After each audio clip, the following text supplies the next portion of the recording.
Hace 8 años el nombre de Santiago Maldonado trascendió al ámbito público. El artesano de 28 años fue reprimido por la Gendarmería Argentina en una movilización pacífica de la comunidad mapuche. Estuvo desaparecido 78 días y fue hallado sin vida el 17 de octubre de 2017. La causa sigue abierta y los familiares de Santiago aún esperan que se haga justicia. Desde ese año, su hermano, Sergio Maldonado, se convirtió en un referente en la defensa de los derechos humanos y de la búsqueda por verdad y justicia en el caso de Santiago. El pasado lunes presentó su libro aquí en Montevideo, Olvidar es imposible, donde reconstruye su camino por encontrar a Santiago, quien, bueno, decíamos, desapareció en la provincia de Chubut, Argentina. Sergio, te agradecemos muchísimo por estos minutos. Bienvenido a Comunidad Udelar. Bueno, buen día, muchas gracias por la invitación. Decíamos que el lunes presentaste tu libro Olvidar es imposible. ¿Qué te motivó a escribirlo? Primero porque había un montón de cosas que se iban diciendo en los medios y yo no tenía la posibilidad de todo el tiempo estar contradiciendo lo que se decía. Así que en un determinado tiempo, como que llegó eso, como que uno no es escritor, primero, ni escritor, ni buen lector, entonces también costaba poder expresarme a través de un libro. Y esto empezó al segundo año, en el 2019, Pedro Saborido me empezó a insistir que escribiera, pero algo que no estaba en mi formato, a darle forma, y el año pasado recién quedó una cronología.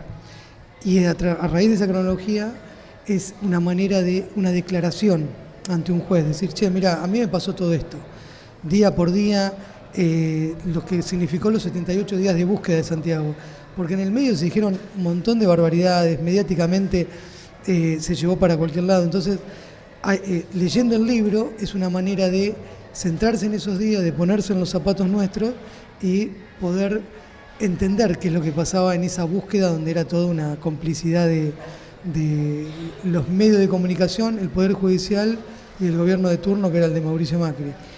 Vos en una entrevista habías dicho como que sentías que te estabas empezando a olvidar algunas cosas de lo que pasaron. También pasaron muchos años y también con toda esa campaña de tergiversación que se dio en los medios y que vos decías por parte de los medios, pero también del sistema político. ¿Cómo fue ese proceso de reconstrucción tuyo para escribir el libro y de estos hechos?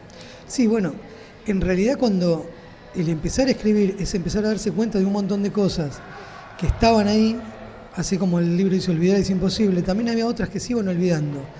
Y esa era como un bloqueo en realidad. Bueno, el de escribir también tiene algo que te va sacando una mochila, ¿estás bien? Sí. Una mochila de encima con un montón de información y a su vez darte cuenta de que a veces tenés días confundidos de algunas situaciones, otras que no me acordaba. Entonces, con esto empieza a remover un montón de esos días. Y también te genera bronca, dolor, impotencia. Con el diario del lunes es todo más fácil. Pero en esos días era día a día y había un montón de cosas que no veía. De hecho, esa es mi mirada de lo que yo iba sintiendo. Pero a su vez, en los medios por ahí se iban diciendo otras cosas que no son las que nosotros íbamos viviendo. Entonces, bueno, tiene una mezcla de todo eso. Es básicamente decir, bueno, voy ante un juez o ante un confesionario de un cura y le cuento todo lo que me fue pasando. Cosas buenas, malas, errores, desaciertos, aciertos, no sé qué es lo que pasó, pero bueno, y distintas puertas que se te iban presentando para abrir. Y vos vas eligiendo un camino. No sé si fue el correcto o no. Lo cierto es que en el trayecto en ese momento, de acercarnos a la verdad o buscar a Santiago, cuando después vemos el resto de los años, se va dando de que lo que hicimos estuvo bien, no es que nos equivocamos en algún paso. Esto básicamente es el 2017, porque hay un montón de información, entonces hay situaciones que yo cuento de espionaje, de cosas que me parecen, pero bueno, después al próximo año eso se va verificando y hay pruebas de que realmente hubo pinchadura de teléfono, persecución, cuando nos espiaban, bueno, cómo el Poder Judicial actuó en connivencia con los medios de comunicación, bueno, todo eso después se fue corroborando, o sea, todo lo que dice en el libro resiste archivo, digamos, no es que yo escribo algo y alguien puede decir esto no es así. Sergio, ¿cómo recordás hoy esos primeros días de búsqueda, ¿no? Decías con el diario del lunes más fácil. Y fue medio, primero muy doloroso, muy desesperante. Era como que si te acostabas 2 horas a dormir, sentías que perdías tiempo en buscar a tu hermano.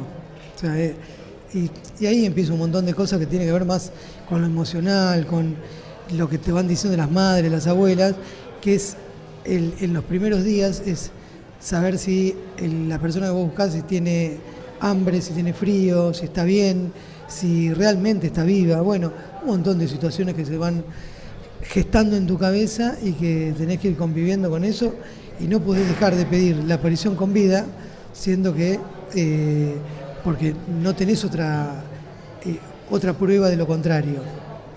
Sergio, ahora que decías, bueno, lo que te dicen los familiares, las madres, ¿vos tuviste algún acercamiento con las organizaciones de derechos humanos? Pienso en las abuelas de Plaza de Mayo, por ejemplo, que son situaciones similares. Creo que la única diferencia es que la desaparición de Santiago Maldonado fue en democracia, ¿no? Claro, pero la similitud es la misma relación de cómo actuaron. Acá es donde viene que Santiago no fue ni el primer desaparecido ni el último, pero sí fue el primero en democracia donde intervino una fuerza federal y fue avalada por el propio Estado. Cuando pasa, lo hace la Gendarmería, que es una fuerza federal. Lo que hace el gobierno de Mauricio Macri, en realidad en voz de Patricia Bullrich, que era la ministra de Seguridad, dice: yo no voy a hacer la injusticia de tirar a un gendarme por la ventana. Y ya marca una barrera, se pone del lado de la defensa de quienes habían participado en la desaparición. Y ahí es donde empieza también algo en lo cual hay una política de Estado que tiene que ver justamente con dictadura. Más allá de que son diferentes contextos en los cuales vos podías salir a hacer una manifestación, ir a Plaza de Mayo, hacer distintas acciones, pero diferente que era en dictadura no se podía hacer, pero bueno, acá donde se entiende y que es la misma, es como el mismo formato, el decir que se había ido del país, que era mentira, que no estaba en el lugar. Incluso habían circulado supuestos videos de él en lugares que lo había levantado a alguien, también como eso, ¿no? Es jugar con los familiares que lo estaban buscando. Sí, de hecho hay un montón pero no sé, se estaba cortando las trenzas de rasta en una peluquería en una ciudad de la provincia de San Luis, en Argentina, estaba en el norte, estaba en un lugar que eran en Entre Ríos, que tiene conexión con Uruguay, y que era prácticamente un pueblo en el que todos eran iguales a Santiago. Bueno, eran así, todos los días había algo diferente y que era muy difícil contradecir eso desde una página web que teníamos.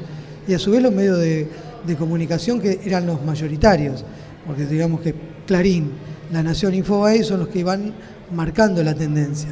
Después el resto son todos medios alternativos que apoyaban la causa y difundían lo contrario, pero cuando ellos les llegaban a 100, nosotros les llevamos a 10.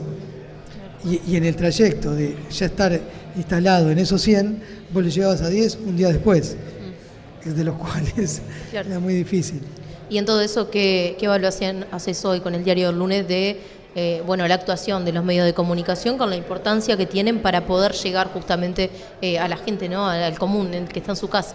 Primero que vos estás en un café, en un restaurante o algo y ves la pantalla y en el zócalo te pueden poner Santiago Maldonado se ahogó solo, por ejemplo, ¿no?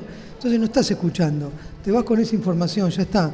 Cuando alguien te quiere contar otra cosa, ya no estás abierto, ya tenés una posición tomada. Bueno, eso fue lo que pasó y es tal así que estamos con el tercer juez, que quien dijo o trató de insinuar eso fue recusado.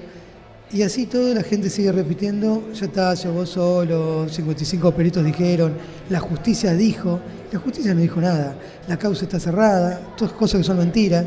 Bueno, eso es lo que pasa mediáticamente cuando se instala algo y ya después parece que fuera un partido de fútbol, que decir, bueno, o estás de un lado o estás de otro, y no tiene absolutamente nada que ver justamente porque se trata de, primero, la desaparición forzada de una persona en democracia. Segundo, que lo que estaba Santiago haciendo era apoyar la recuperación de un territorio de la comunidad mapuche en las tierras de Benetton, un extranjero con 1 millón de hectáreas. O sea, si vemos la proporción, que son 44 ciudades de Buenos Aires, digo como para tener idea del territorio, cuando hablamos de soberanía nacional, de la defensa del territorio, bueno, no hay nada más cipayo que defender a un extranjero que tiene 1 millón de hectáreas. Bueno, lo mismo pasa con Lewis, que tiene la frontera con Chile, de Argentina, digo, y es un inglés. Eso es lo que pasa también en nuestra Patagonia, que hay muchos recursos naturales, toca mucho algunos intereses que no son justamente los de los mapuches, y los mapuches lo que estaban haciendo era reclamar una parte del territorio que les corresponde. Santiago estaba apoyando ese reclamo y es ahí donde lo desaparecen. Entonces ahí se empieza todo esto que el análisis normal, decir, che, te pones de un lado de un poderoso, o estás poniendo al lado de Gendarmería. No es que que Gendarmería es algo imparcial, estaba dentro de un destacamento de la estancia de Benetton, para que se den una idea, es como la propiedad privada custodiada por el Estado. Sergio, ¿qué crees que significa todo lo que representa Santiago, tu hermano, hoy en día para la sociedad argentina, también en este momento que está viviendo Argentina, donde todo parece estar medio difuso, donde no se sabe qué es verdad, qué es mentira? O sea, ¿qué crees que representa su figura?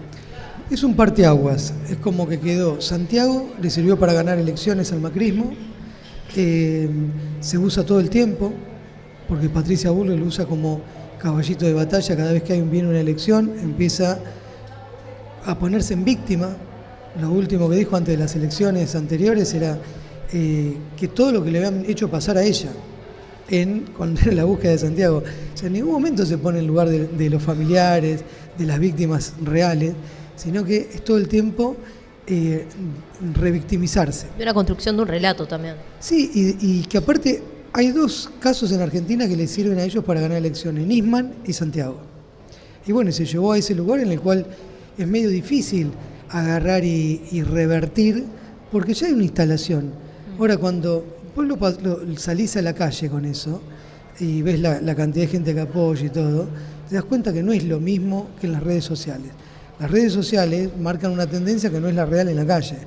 Pero bueno, y está comprobado que hace 8 años todos los bots y todo lo que se iba haciendo de cuentas, porque se hizo un informe en el cual lo hizo Amnistía Internacional, de cómo delineaban y cómo repercutían en cuentas desde el extranjero para que se instalara el Se Ahogó Solo, el hippie roñoso, todo. ¿Por qué? Porque era un pibe que había ido a acompañar un reclamo y en el cual, si eso tenía más apoyo, lo que hace es que no sea favorable para los intereses de los poderosos. Entonces es aleccionar. Con la desaparición de Santiago se alecciona y a su vez se trata de invisibilizar la aparición, haciéndolo aparecer un 17 de octubre, justamente el Día de la Lealtad peronista. No es que apareció el 16 o el 18 de octubre, fue muy puntual.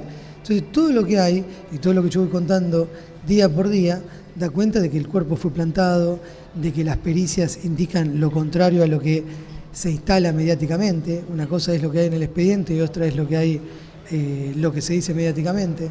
Bueno, y tal es así que la causa está en Ushuaia. O sea, te la llevan lo más lejos posible para que se te haga muy difícil continuar con el reclamo. Sergio, dijiste que esto pasó por 3 jueces, sí, por lo que habla de un proceso muy largo y también con muchos cambios. Y también estuviste hablando ahora de la forma en la que se ha plantado Patricia Bullrich frente a este tema y cómo lo ha tomado como caballito de batalla, si se quiere. Entonces, primero consultarte en qué está el caso hoy en día, porque decíamos al principio, todavía no tienen una respuesta concreta.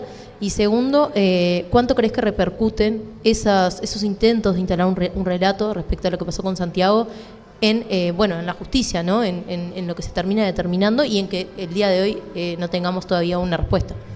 Bueno, el Poder Judicial no es imparcial, es mentira. O sea, actúa en relación a quien tiene el poder, que es la dirigencia, una parte de la dirigencia política, y hay otros intereses. ¿Por qué? Porque si fuera imparcial, yo vivo prácticamente en Bariloche y parte en Buenos Aires. Pero en Bariloche estoy a 300 kilómetros donde está el fiscal, que es Esquel. El juez está en Ushuaia. La Cámara de Apelaciones en Comodoro Rivadavia, la Corte Suprema y Comodoro Pi están en Buenos Aires. Vos tenés que recorrer todos esos kilómetros para tener acceso a la justicia. En cambio, el Gendarmería, que es la parte involucrada, tiene acceso y tiene los recursos del Estado para ir a todos esos lugares, primero. El Poder Judicial, que se toma su tiempo, también es cómplice de esto, porque cada vez que va pasando el tiempo se van borrando pruebas. De hecho, hay un gendarme que está viviendo en España, de los que están imputados. Después, otra cosa que me has preguntado ahí que...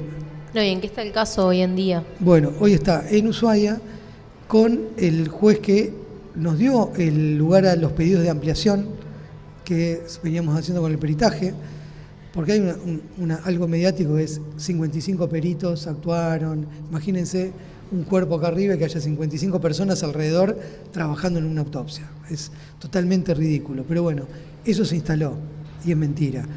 Yo adjunto en el libro 2 pericias que tienen que ver con una ampliación de la palinóloga. La palinóloga es quien estudia el polen. Sale que el cuerpo de Santiago no pudo haber estado 78 días en ese lugar, ni en el agua, porque no tiene polen de pino, primero. El lugar está lleno de pinos. Hay forestación y está todo plantado de pinos. Y a su vez tiene polen de ciprés, que el ciprés más cercano está a 30 kilómetros, o sea que en ese lugar no estuvo. Y otro peritaje de un veterinario que lo que dice es que tiene una mordedura de un animal carroñero, no sé si se llama igual acá, pero es el que es un depredador, que está en tierra, muerde y termina con todo. Acá aparece una mordedura y en el agua. O sea, algo que es totalmente ridículo que aparezca un cuerpo en 50 centímetros de agua cristalina, donde hubo 400 efectivos en un operativo y no había absolutamente nada. No es que aparece en el medio del río de la Plata, sino que aparece a 7 metros de la orilla. Y es como una bahía en la cual está toda estancada el agua. Transparente, se ve. En el 1 de agosto el agua estaba mucho más baja, prácticamente no había agua en ese lugar. Pero bueno, todos los informes datan de que es imposible que esté ahí. Y si fuera que estuvo ahí, falló la naturaleza. Sería el primer caso en la historia que la naturaleza no hace lo que tiene que hacer como lo hace todo el tiempo. Sergio, ¿vos en algún momento obtuviste justicia o respuesta también por el espionaje que se hizo a vos y a tu familia? No, y termino lo anterior, que la causa sigue abierta, nunca estuvo cerrada, se intentó cerrar, sigue abierta como desaparición forzada de personas. Desde agosto del 2017 hasta el día de la fecha, en 8 años no pudieron cambiar la carátula. Lo del espionaje, que en realidad debería estar dentro de la desaparición forzada, porque desprende de ahí, no es que a mí me pinchan el teléfono por jugar a las cartas ilegalmente, ¿no? O porque vendí un auto trucho, sino que lo hacen porque me pinchan el teléfono, pues yo busco a Santiago. Entonces, en vez de pincharle el teléfono o escuchar a quienes eran los responsables, lo hacen conmigo. Y eso se arma en otra causa, aparte. Eso sigue en la Corte Suprema. Se apeló y ahí está. Pero no determinaron absolutamente nada, mientras va pasando el tiempo. Y está comprobado. Lo que pasa es que el que aprobó la pinchadura de mi teléfono es quien después tiene que decir que las escuchas son ilegales. Y obviamente es como que estás en este lado del mostrador y pasás de acá. No vas a decir que vos sos el culpable por haber pinchado el teléfono. Bueno, eso es lo que tiene la justicia argentina, que quien te apoya algo o el que ordena hacer algo, después tiene que salir en favor tuyo y nunca lo va a hacer. Entonces queda todo en el aire, todo cajoneado, pasan los años y mientras queda eso de que no sabés si te siguen espiando. Seguimos teniendo hechos de espionaje, de hecho comprobados. Hay otros que no lo sabés porque cuando te hacen las cosas bien no te lo hacen sentir. Así que bueno, convivís con eso. Quiero volver un poco al libro, decíamos que es un testigo del libro de lo que pasó en esos 78 días, pero también consultarte qué elegiste rescatar, qué aspectos de lo que a vos te pasó, pero también de Santiago elegiste plasmar en ese libro. Bueno, primero que la gente que acompaña el libro es gente que es muy respetada, Pedro Saborido, Ana María Cariaga y Alejandro Berkovich. Digo, que se prestaron, porque en realidad hay un montón de gente para hacer prólogo, pero bueno, no alcanzaba con uno solo. Es más, podría haber tenido un libro solamente de prólogos. Y después rescatar esto de abrir. Como que llega un momento de decir, bueno, ya no tengo más nada para guardarme, y es contar todo. Quiénes éramos antes de lo de Santiago, la parte en la cual uno no está preparado para buscar a un familiar, los obstáculos que hay, que eso también le sirva a otros familiares para que den un paso a contar su historia, de que sepan, hay gente que no puede escupir para arriba o que nadie está exento de que te pase algo de eso. Y sobre todo que yo cuento de la manera en que me entero. Yo no me entero el 1 de agosto, me entero a partir del 2 de agosto. Y que la verdad que no le presto mucha importancia porque no creo que a Santiago le haya pasado algo. Y es eso lo que por ahí pasa muchas veces, de que alguien dice, bueno, a mí no me va a pasar porque yo no estoy cortando una ruta, no estoy apoyando un reclamo. Bueno, lo puede estar haciendo alguien cercano a vos. Y vos terminás también, porque obviamente acá... Pero además no es nada ilegal cortar una ruta. Por supuesto, pero como se hace la criminalización a la protesta, y ahí es donde empieza, porque yo lo digo esto en relación a toda esa gente que dice, si hubiese estado en su casa no le hubiera pasado nada, estaba delinquiendo, un montón de cosas, era un fumón. O sea, la cantidad de estupideces que se dicen. No, el reclamo es un derecho humano, partamos de esa base. Y está en los convenios de los tratados internacionales en el cual el derecho a la protesta existe. Claro. No es que es algo ilegal. Y aparte, de hecho, no se estaba cortando la ruta. Eso había sido el día anterior, ya se había despejado. Quien ingresa de forma ilegal es la gendarmería en el lugar. Y de hecho, además había autorización para cortar la ruta, ¿no? No, porque en realidad era como que se había cortado, pero ya se había despejado, claro, con una orden judicial. Ya estaba, o sea, ya estaba, no hacía falta. Pero como dicen, tenemos que agarrarlos en flagrancia, que es lo que marcan, y están en los audios, rompen la tranquera e ingresan ilegalmente, sin una orden judicial. Entonces ahí es donde empieza esto de que los vamos a cazar a todos. No había necesidad de hacerlo. Entonces quien actuó ilegalmente fue el Estado de la mano de la Gendarmería. Y eso es también cómo contarlo, puede decir, che, esto de generar una empatía con aquellos que hasta están en contra de, por eso digo, pongamos todas las hipótesis que querramos.